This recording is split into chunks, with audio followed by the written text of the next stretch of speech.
एक ऐसे बॉलीवुड स्टार जो अपनी जबरदस्त कॉमिक टाइमिंग के चलते मशहूर थे।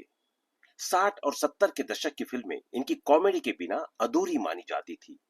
ये वो समय था जब महमूद और जॉनी वॉकर जैसे कॉमेडियन फिल्म इंडस्ट्री में अपनी जगह बना चुके थे, लेकिन इसके बावजूद राजेंद्र नाथ पॉपुलर हो गए।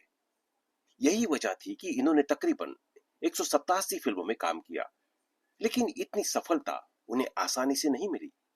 शुरुआत में छोटे छोटे रोल में किसी ने उन्हें नोटिस नहीं किया। दिल देखे देखो जैसे उन्हें पहली बार सक्सेस मिली, जिसके लिए उन्हें 10 साल तक इंतजार करना पड़ा। राजेंद्र नाथ की पर्सनल लाइफ बेहद उतार चढ़ाव भरी रही।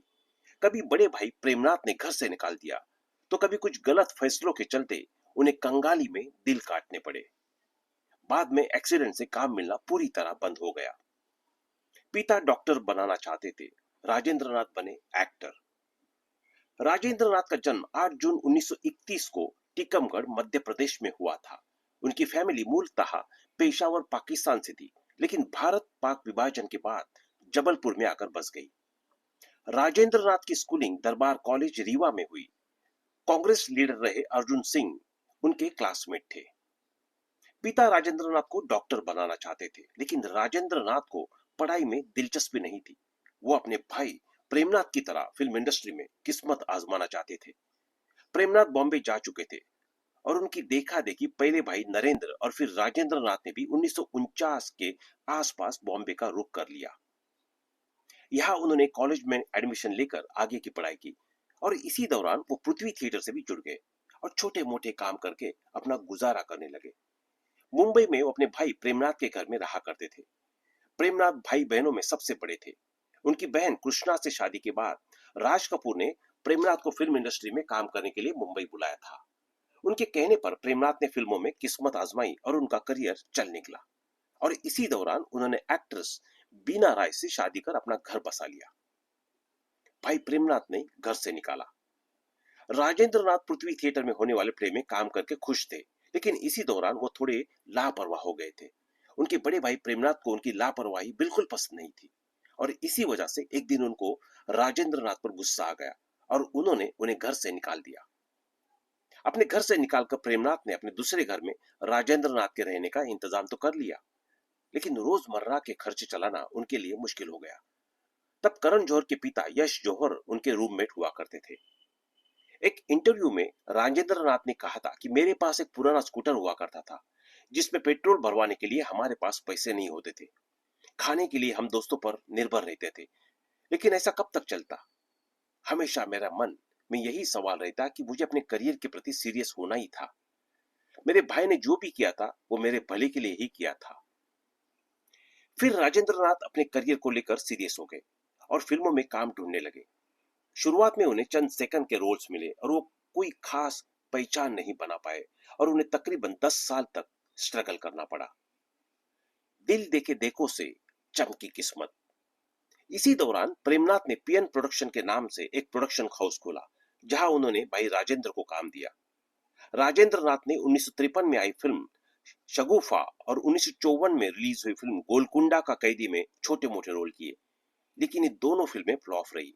इसके बाद उन्होंने हम सब चोर हैं में पहली बार कॉमेडी की जो नोटिस किए गए। राजेंद्र नाथ के लिए 1959 में आई फिल्म दिल देके देखो एक उम्मीद की किरण की तरह साबित हुई। इस फिल्म में अपनी जबरदस्त कॉमिक स्टाइल से उन्होंने फिल्म मेकर्स का ध्यान खींच लिया। फिल्म में राजेंद्र नाथ को शशिधर मुखर्जी के कहने पर लिया गया था, जिसके डायरेक्टर नासिर हुसैन थे। इस फिल्म में शम्मी कपूर और आशा पारेख लीड रोल में थे। दिल देके देखो के बाद राजेंद्र नाथ का करियर चल निकला और इसके बाद 1961 में आई जब प्यार किसी से होता है में पोपटलाल का रोल निभाकर राजेंद्र नाथ 60 और 70 के दशक के बेस्ट कॉमेडियंस की लिस्ट में शामिल हो गए। 1972 तक वो अपने करियर के पीक पर रहे और इस दौरान उन्होंने हर बड़े डायरेक्टर प्रोड्यूसर के साथ काम किया। जॉनी वॉकर महमूद के दौर में बनाई पहचान। दिल देके देखो और जब प्यार किसी से होता है के बाद राजेंद्र नाथ को नासिर हुसैन ने फिर वही दिल लाया हूं, बहारों के सपने और प्यार का मौसम जैसी कई फिल्मों में कास्ट किया, जिसमें उनकी कॉमेडी खूब पसंद की गई। इस दौर में जॉनी वॉकर के अलावा महमूद भी बेस्ट कॉमेडियन बनने की राह पर थे, लेकिन कॉमेडी के इन दिग्गजों के बीच भी राजेंद्र नाथ को सफलता मिली। मेरे सनम और फिर वही दिल लाया हो उनकी बतौर कॉमेडियन बेहतरीन फिल्में मानी जाती है। कॉमेडी में तो राजेंद्र नाथ ने झंडे गाड़े ही थे, लेकिन एक फिल्म ऐसी भी थी जिसमें वो विलन बन गए थे। ये फिल्म हमराही थी, जिसमें उनके अपोजिट शशिकला थी। इसके अलावा उन्होंने वचन और तीन बहू रानियां जैसी फिल्में, जिनमें यह वो तो हीरो थे या फिर सेकंड लीड। वही फिल्म धड़कन और जीवन मृत्यु जैसी फिल्मों में वो सपोर्टिंग रोल में दिखे थे। मनोज कुमार की चर्चित फिल्म पूरब और पश्चिम में राजेंद्र नाथ को भले ही बहुत बड़ा कॉमिक रोल नहीं था, लेकिन उनकी परफॉर्मेंस काफी सराही गई। उन्होंने अपने फिल्मी करियर में एक नेपाली फिल्म में भी काम किया था। ये फिल्म थी मैती घर, जिसे पहली नेपाली फिल्म माना जाता है। इस तरह राजेंद्र नाथ ने तकरीबन 187 फिल्मों में काम किया था। पोपटलाल के किरदार ने विदेश में भी दिलाई पॉपुलैरिटी। जब प्यार किसी से होता है में पोपटलाल के रोल से राजेंद्र नाथ को न केवल भारत में बल्कि विदेशों में भी खूब पॉपुलैरिटी मिली थी। बाद में अपने करियर में राजेंद्र नाथ ने इस किरदार को खूब भुनाया और इसी नाम से स्टेज शो भी करने लगे। इससे वो अपने एक यूनिक कॉमिक स्टाइल में जोक सुनाकर लोगों का मनोरंजन करते थे। वो ये शोज करने यूरोप और अमेरिका भी जाने लगे, जिससे उन्हें विदेश में भी पॉपुलैरिटी मिल गई। 1995 से 2006 तक जब उन्होंने टीवी शो हम पांच में काम किया, तो यहां भी उनके किरदार का नाम पोपटलाल ही था, जो खूब पसंद किया गया। एक्सीडेंट ने करियर में लगाया ब्रेक। राजेंद्र नाथ अपने करियर में नई ऊंचाइयां छू रहे थे। उनकी निजी जिंदगी में भी अच्छी चल रही थी। 1969 में उन्होंने गुलशन कृपलानी से शादी कर अपना घर बसा लिया था और दो बच्चे के पिता भी बने। और इससे कुछ समय बाद एक कार एक्सीडेंट ने उनके करियर पर ब्रेक लगा दिया।